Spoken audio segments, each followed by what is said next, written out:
Hello guys, welcome to my channel horror thoughts. మొన్నటి వరకు చాలా మనం బోరింగ్ కథలు చెప్పుకొని ఉంటాం, కానీ ఈ రోజు మాత్రం ఒక కొత్త ఇంట్రెస్టింగ్ కథతో వచ్చాను గైస్.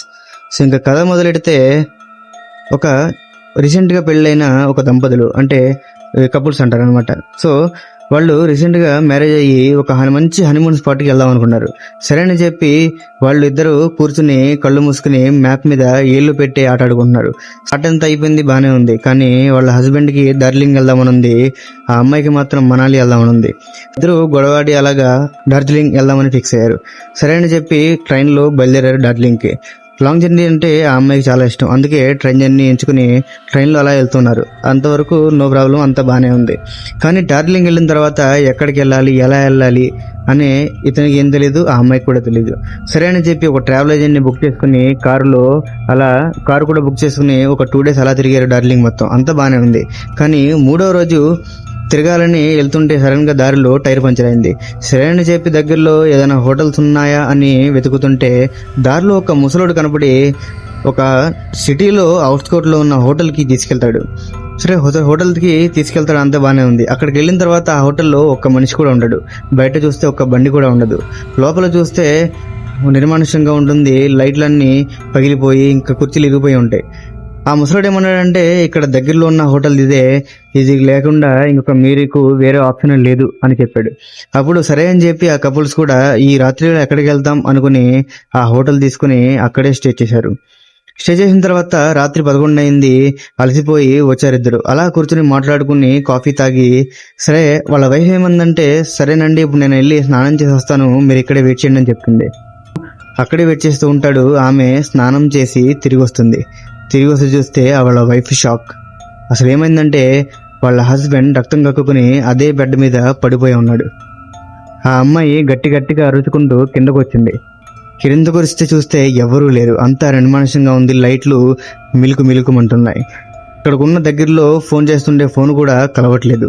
అక్కడ ఎవరు లేరు. ఎంత అరిచినా సరే ఎవరు రావట్లేదు. ఆమె ఎలాగోలా బయటకు వెళ్ళింది, సిటీలోంచి వెళ్ళింది. ఒక పోలీస్ స్టేషన్కి వెళ్ళి ఇలా జరిగింది, నా హస్బెండ్ అక్కడ చనిపోయాడు, ఆ హోటల్ నేమ్ అంతా చెప్పింది.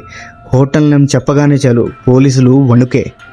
ఎందుకంటారా, ఆ హోటల్ దగ్గరగా 50 ఏళ్ళు అయింది మూతబడి. ఇంకా ఆ హోటల్కి మీరు ఎందుకు వెళ్ళారమ్మా?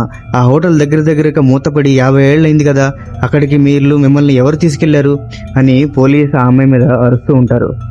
పోలీసులు ఆ అమ్మాయిని వాళ్ళ బండిలో ఎక్కించుకుని ఆ హోటల్కి చేరుకున్నారు.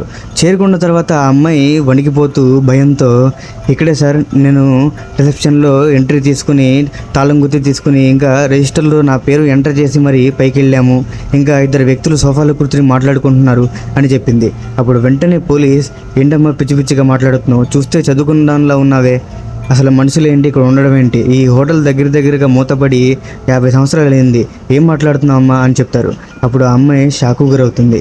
సరే అని చెప్పి పోలీసులు మొత్తం వెతుకుతారు. అక్కడ సీసీ కెమెరా కనబడుతుంది.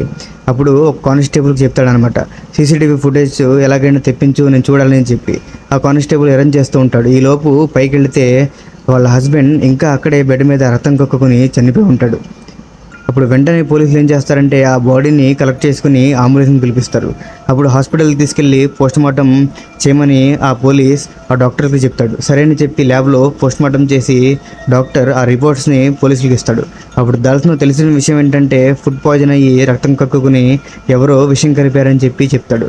ఇంకా ఆ అమ్మాయికి అర్థం కాదు, అసలు ఏం జరుగుతుంది నా చుట్టుపక్కల అనేది అసలు ఆ అమ్మాయికి అర్థం అవ్వదు. అప్పుడు వెంటనే పోలీసులు అడుగుతారు, అసలు ఈ హోటల్కి నిన్ను ఎవరు తీసుకొచ్చారు, అసలు ఎవరు నేను ఇక్కడ తెప్పించారు, నీకు ఎవరు ఇక్కడ వెళ్ళమని చెప్పారు అని అడిగితే అప్పుడు చెప్తుంది ఆ అమ్మాయి. అంటే ఆ అమ్మాయి వాళ్ళ ముగ్గురు ఒక సెల్ఫీ తీసుకుంటారనమాట ఒక ముసలోడితో. అప్పుడు ఆ సెల్ఫీ అనేది ఆ పోలీసులకు చూపిస్తుంది. అప్పుడు వెంటనే పోలీసులు, ఏంటమ్మా నువ్వు మాట్లాడేది, ఈయన చనిపోయి దగ్గరగా 25 ఏళ్ళు పైనే అవుతుంది, ఈయన ఈ రెస్టారెంట్ ఓనర్. అప్పుడు ఆ పోలీసు అసలు జరిగిన కథ చెప్తాడు. అదేంటంటే ఒక 25 ఏళ్ల క్రితం ఈ ఓనర్ తనకు తానే అదే హోటల్లో ఊరేసుకుని చనిపోయాడు అని చెప్పి, అది కూడా ఎవరి వాళ్ళు ఏదైతే రూమ్లో ఎంట్రీ తీసుకున్నారో అదే రూమ్లో ఊరేసుకుని చనిపోయాడని చెప్పి. ఎందుకంటే అప్పట్లో ఆ ఓనర్కి నష్టాలు ఎక్కువగా వచ్చాయి. ఇంకా పోలీసులు మాటికి వెళ్తే ఆ హోటల్ మీద రైడ్స్ చేసి మూయించేసేవాళ్ళని చెప్పి అదే బాధతో ఊరేసుకుని చనిపోయాడని చెప్పి. సో అప్పటి నుంచి ఎవరైనా కనపడితే చాలు వాళ్ళ ఆత్మరూపంలో వాళ్ళని వెళ్ళి భయపెట్టి అక్కడ తీసుకొస్తాడని చెప్పారు.